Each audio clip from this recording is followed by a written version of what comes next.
She sat on the floor with her back against the bathroom door, knees pulled close, palms pressed to her eyes, as if she could hold the tears inside. It wasn't that life had been unusually cruel that week.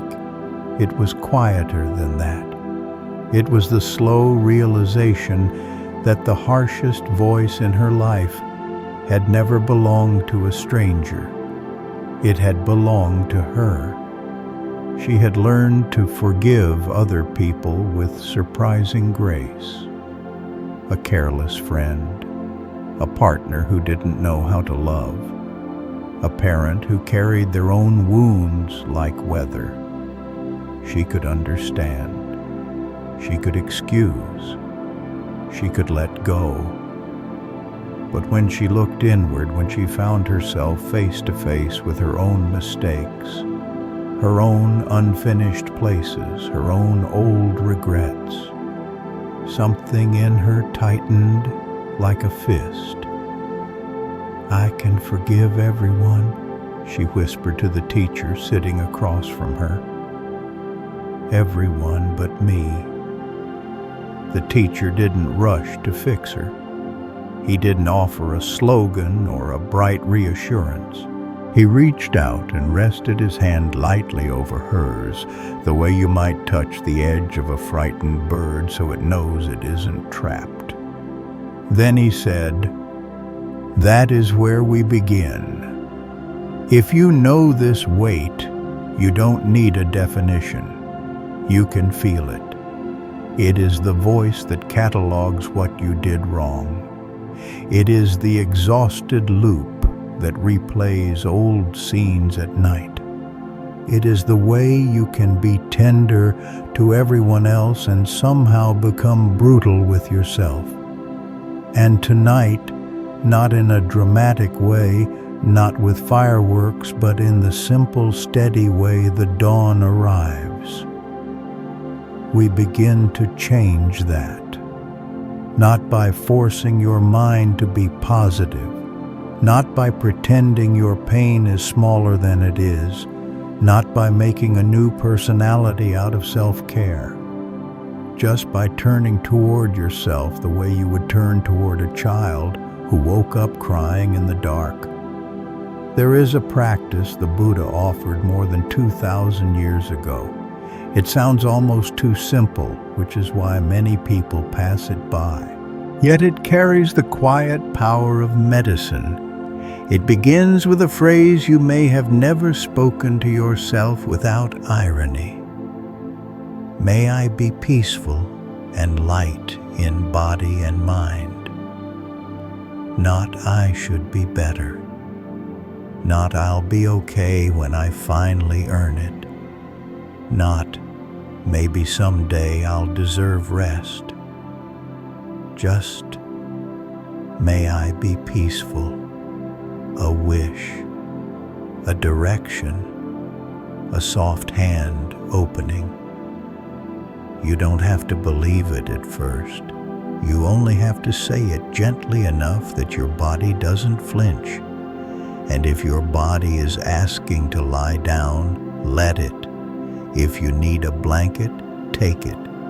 If you're listening with tired eyes and a heart that has been carrying too much, this is not a lecture. It is a place to rest. Somewhere in the ancient teachings, the Buddha says something that can feel almost startling in its simplicity. You yourself deserve your love and affection as much as anyone else. As much, not less. Not after everyone else has been served. Not as a reward for performing well, as much. When you hear that a part of you may resist, it may say, "But I have so many flaws." Or other people have it worse. Or if I love myself, I'll become selfish. The Buddha understood that voice too. He knew how easily we confuse self-compassion with self-importance. And he offered a clear image. Think about the oxygen masks on an airplane. When they drop, They tell you to put yours on first, not because you matter more than the child beside you, but because if you lose consciousness trying to save them, you cannot help anyone. Self-compassion is not vanity. It is the oxygen mask for your spirit. And so many of us are trying to care for others while we quietly suffocate inside. Once a young monk came to the Buddha with a question that sounded like a confession. "Teacher," he said, "I can send loving kindness to all beings. I can wish happiness for strangers, for animals, even for those who have wronged me. But when I try to include myself, my heart closes. It is like a door that will not open." The Buddha looked at him for a long time, not in judgment, but as if he could see the whole story hidden behind the monk's words. Then he said, "You are trying to give away food from an empty bowl. How can you nourish others if you are starving?" This is why the traditional practice of Metta, loving kindness, begins with you. Not because you are the center of the universe, but because you are the only place you can begin. In the ancient instruction, the direction is like medicine in a precise order. First yourself, then someone you love, then someone neutral, then someone difficult, then all beings everywhere. Not random, not sentimental, a training of the heart. And the first training is this: can you wish yourself well without making it conditional? May I be peaceful and light in body and mind. May I be safe and protected. May I be free from anger and unwholesome states. May I learn to look at myself with understanding and love. When you say these words, notice what appears. Sometimes it is warmth, sometimes it is numbness, sometimes it is the old critic rising up immediately barking, "This is ridiculous," or "You don't have time for this." There was a woman, let's call her Maria, who worked in healthcare through a year that felt like a storm that would not end. 12-hour shifts, a constant hum of crisis, people dying, people pleading. Then, home to another shift, dinner, homework, laundry, the endless logistics of keeping a family afloat.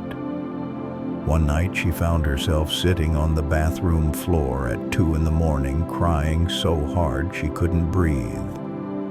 Not because of one event, because of accumulation.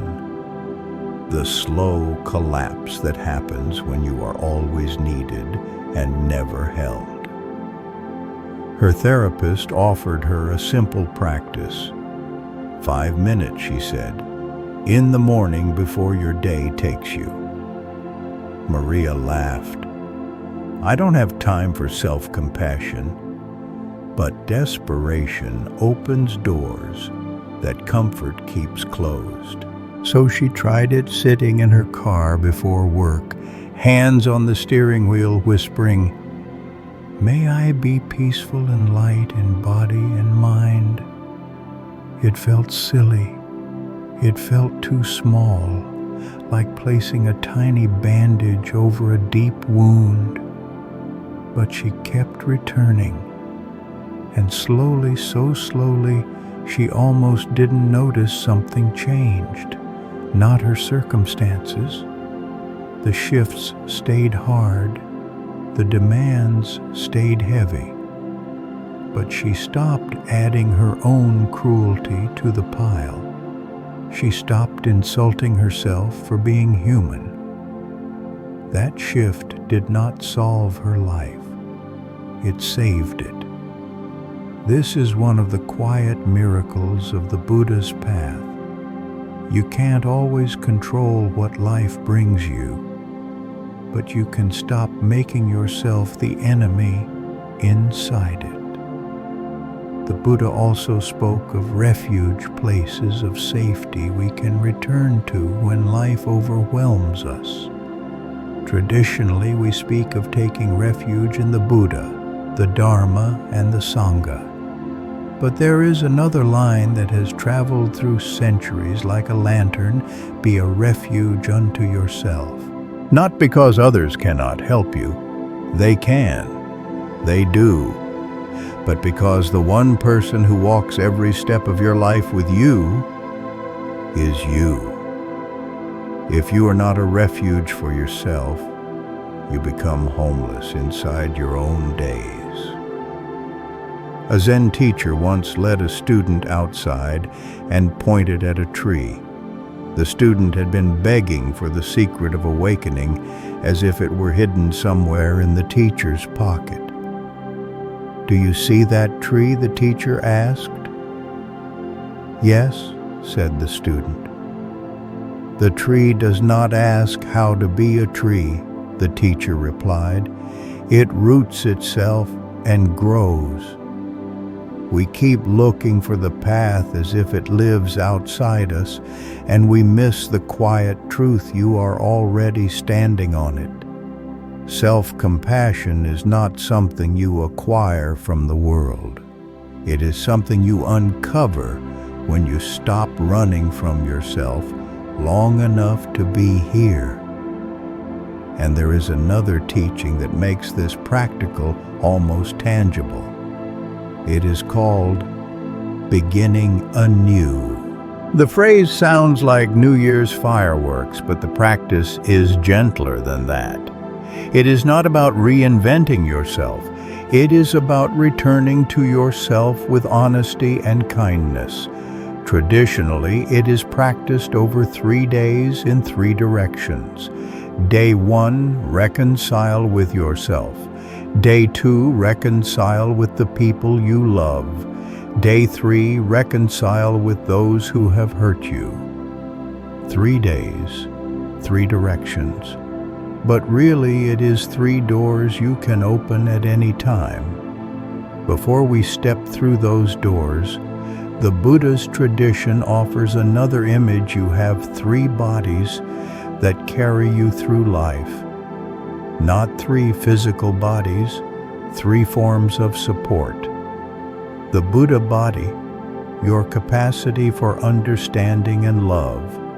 The Dharma body, your practice, the one thing no one can steal. The Sangha body, the community that holds you when you cannot hold yourself. A grandmother once heard this teaching at a community center on a rainy afternoon. She was 70, widowed, and tired in the particular way that comes from being useful for decades and then suddenly feeling invisible. Her daughter had brought her to a meditation class because the grief had settled into her like a heavy coat. When the teacher spoke of Buddha nature, the grandmother almost laughed. She looked at her arthritic hands, her sensible shoes, her aching knees. Buddha body, she thought, I can barely climb stairs. But the teacher said, your Buddha body is not your physical form. It is your capacity for understanding and compassion. It is made of seeds, seeds of patience, seeds of forgiveness, seeds of love. Some seeds are strong because you have watered them again and again. Some seeds are sleeping, waiting. The teacher asked the room to remember a moment when they understood someone deeply, a moment when they didn't just react, but saw the human being beneath the behavior. The grandmother remembered the day a child at the school where she worked came in angry and loud and labeled trouble. Everyone else saw a problem. She saw a frightened boy. She made sure he ate lunch. She spoke to him like he mattered. Years later, he returned as a grown man and thanked her with tears in his eyes. In that memory, something opened in her chest. She began to cry, not from sadness, but from recognition.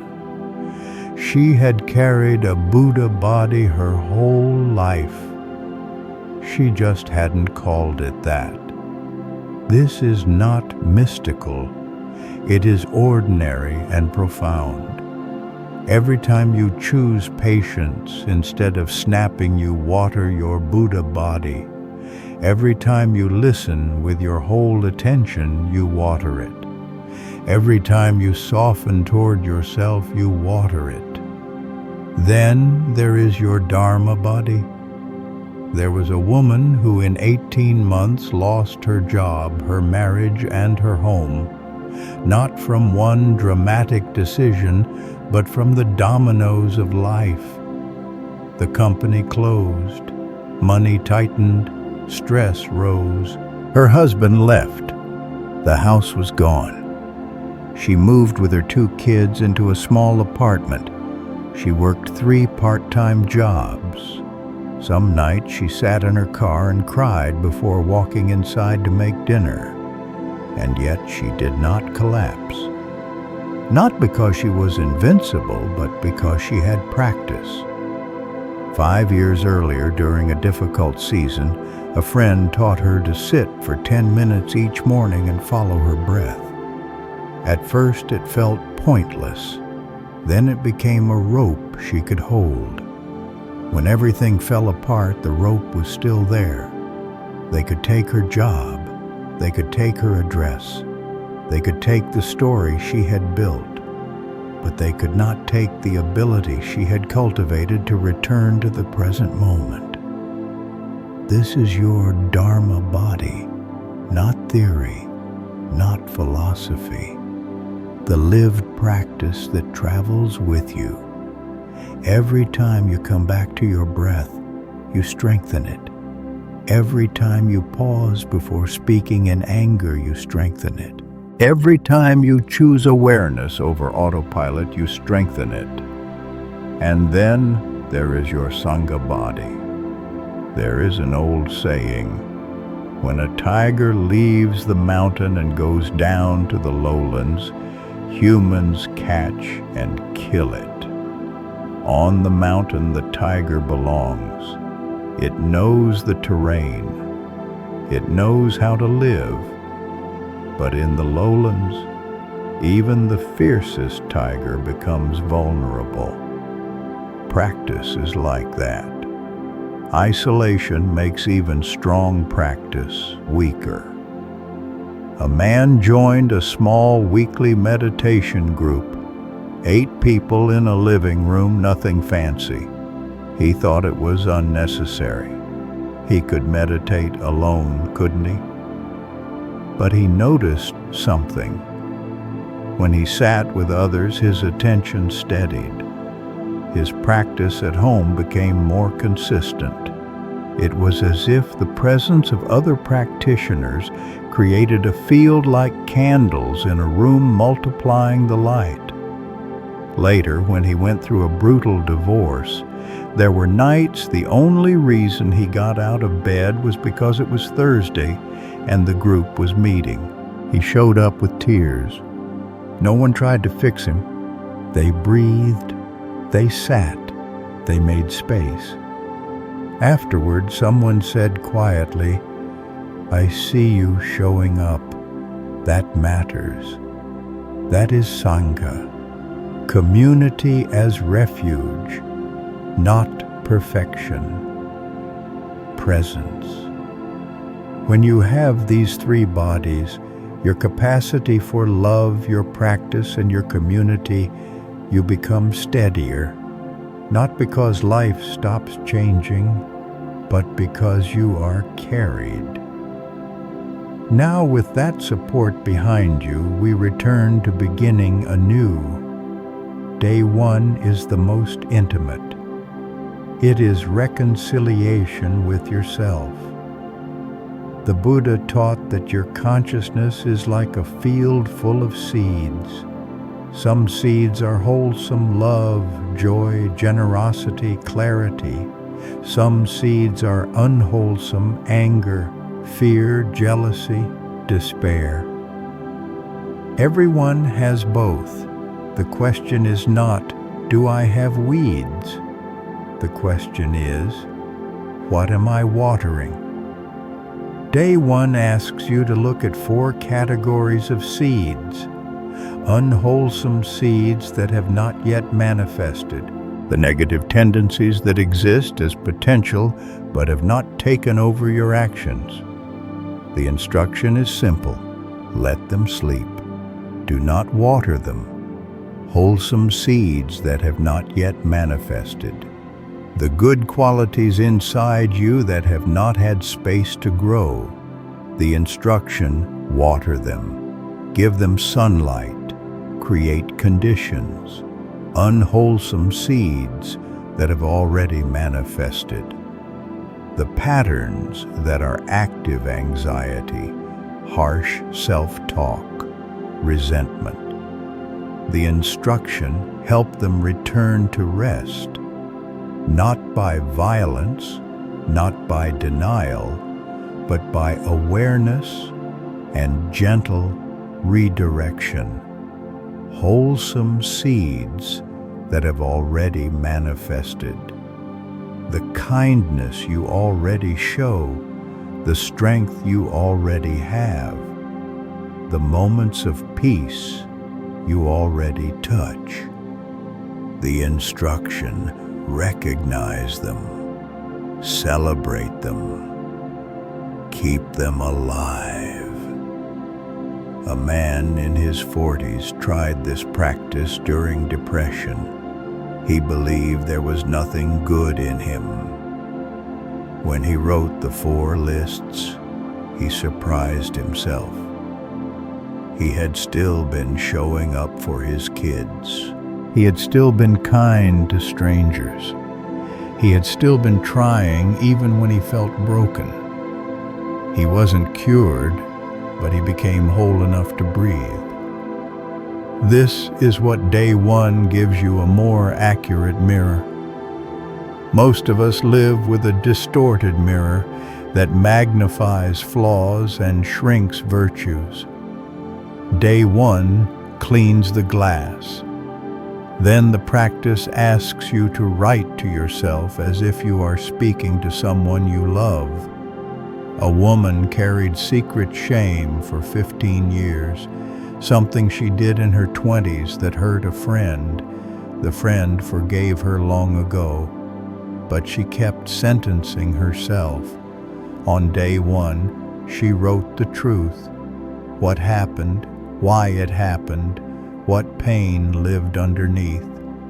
Then she wrote something she had never written before. How much longer does the sentence need to be? Tears came not of punishment, but of release. She didn't erase the past, she integrated it. She became someone who could hold her history without hatred. This is the heart of day 1. May I learn to look at myself with the eyes of understanding and love. Understanding sees causes and conditions. Love sees worth.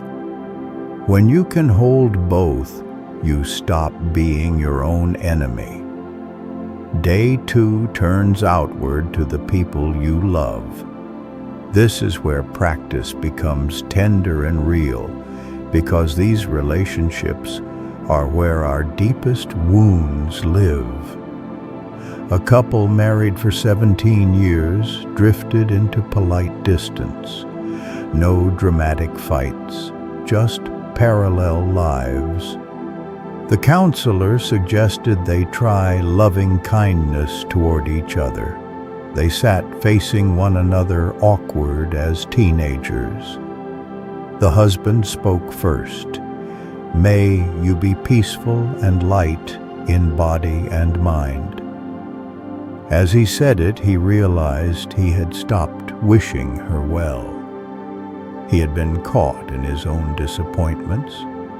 He had forgotten her tired eyes, her quiet burdens.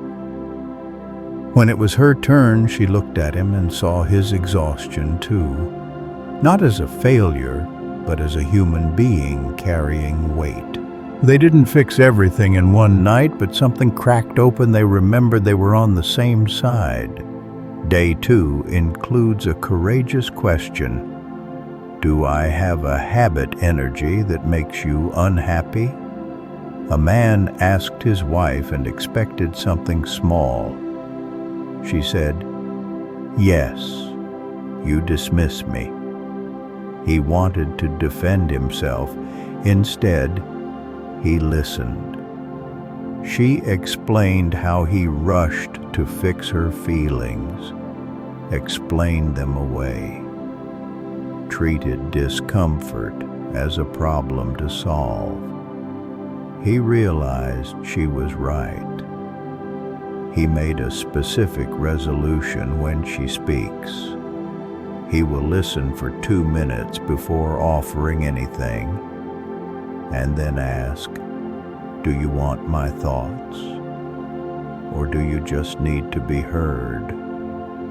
That one change softened years of tension. Day 2 also offers a simple mantra, almost childlike. Darling, this is a happy moment. Not because life is perfect, but because presence reveals what is already here. A hand held, a shared meal, a breath together. A reminder that happiness is not only in the future. Day 3 is the hardest and the most freeing. It turns toward those who have hurt you, not to excuse harm, not to invite abuse, not to become naive, but to release the prison of hatred. The Buddha offered a practice that feels almost impossible. Find 5 positive qualities in the person who hurt you. 5. A brother had not spoken to his brother in 8 years. The conflict had become a hard stone. When he tried to find 5 good qualities, his mind resisted. Then memories came, the older brother teaching him to ride a bike, defending him in school, driving through the night, when his daughter was born, being a devoted father, carrying their father's coffin with trembling strength. The younger brother cried as he wrote, not because everything was forgiven, but because the demon story broke. Hatred requires a simplified world. They are all bad, I am all good. Seeing complexity dissolves the spell. Day 3 asks you to look at their suffering, the conditions that shaped them. Often the hurt they caused is the overflow of the hurt they carry. A woman resented her mother's constant criticism for 40 years. When she looked deeply, she saw her mother's childhood in war poverty, fear, and a buried grief no one spoke of. The criticism was love filtered through trauma. Understanding did not remove boundaries. It removed poison. Then the practice invites the final step. Offer them the loving kindness phrases. May you be peaceful and light in body and mind. May you be safe and protected. May you be free from anger and unwholesome states. May you learn to look at yourself with understanding and love. At first, it may feel like swallowing glass. And then sometimes something shifts. You realize you do not actually want them to suffer. You want to be free. Loving kindness does not mean you let someone hit you again. It means you protect yourself without hatred in your heart. You walk away if needed, but you walk away free. When these 3 days are practiced toward yourself, toward those you love, toward those you find difficult, love becomes less of a mood and more of a training, less of a feeling and more of a refuge. And now there is one more teaching that completes the circle, the one the Buddha offered to soften our fear of endings and our obsession with beginnings. He spoke of 2 dimensions, the historical dimension where things begin and end, where we have names and stories, where relationships form and break, and the ultimate dimension beneath time, beneath form, where nothing is truly born and nothing truly dies. To help us see it, he used the image of waves and water. A wave rises. It seems to be born. It travels. It falls. It seems to die. If you are a wave, life can feel terrifying. But the wave is not separate from the ocean. The wave is water. When the wave falls, it does not become nothing. It returns to the ocean as water still present, only transformed. We are like that. A man diagnosed with terminal cancer came to a teacher terrified of disappearing. She asked him, "Where were you before you were born?" He said, "Nowhere." She invited him to look closer. Every atom in his body came from stars, soil, food, breath. He had never been nothing. He had been in other forms, in other continuations. After death, those atoms would become soil, trees, clouds, other lives. Nothing is lost. Only the form changes. When you touch this teaching, New Year's feels different. Midnight does not magically change reality. The earth keeps turning. The ocean keeps breathing waves onto the shore. But the symbol of a new year can still be useful, not as a magical reset, but as a reminder that any moment can be a beginning. You can begin anew right now. This breath, this exhale, this soft decision to stop being cruel to yourself. Beginning anew is not a ceremony you perform once and forget. It is a practice you return to again and again, like coming home. If you want, you can begin with a whisper.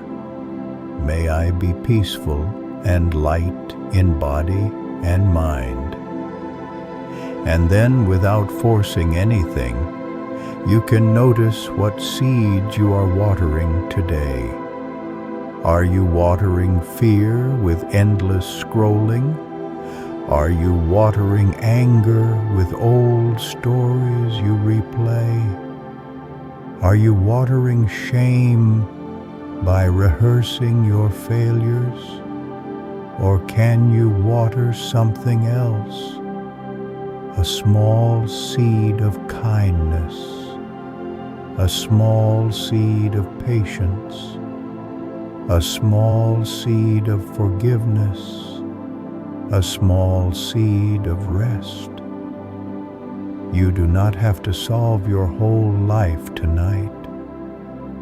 You do not have to fix every part of yourself before you deserve gentleness. You only have to take one step toward being your own refuge. Somewhere in you, the Buddha body is already present, the capacity to understand and to love.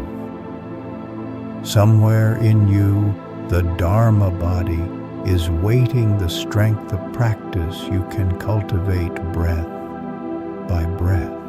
Somewhere around you, the Sangha body can be found, one person, one community, one place where presence is shared, and when you forget, you can return. To day one, the truth of yourself held with compassion. To day two, the relationships that can be healed with courage. To day three, the freedom that comes when hatred no longer owns you. For now, let your shoulders drop a little. Let your jaw soften. Let your breath slow as if it has nowhere else to go. You can repeat the phrases not like a spell, but like warm water. May I be peaceful and light in body and mind.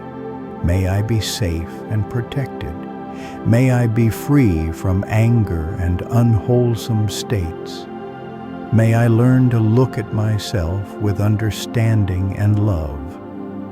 If you can imagine those words landing in your chest like a small lamp being lit in a dark room, not a spotlight, a lamp, enough to see the next step, enough to feel less alone. This moment, just as it is a moment you can return to, a quiet place, a beginning that does not demand perfection, a gentle homecoming. And if sleep comes while you are listening, let it. Let the teaching settle like snow. Let the waves of your thoughts return to water. Let your heart for once be held the way it has held so many others. May you be peaceful. May you be light. May you be safe. May you be free. And may you remember even for one breath that you are worthy of your own love.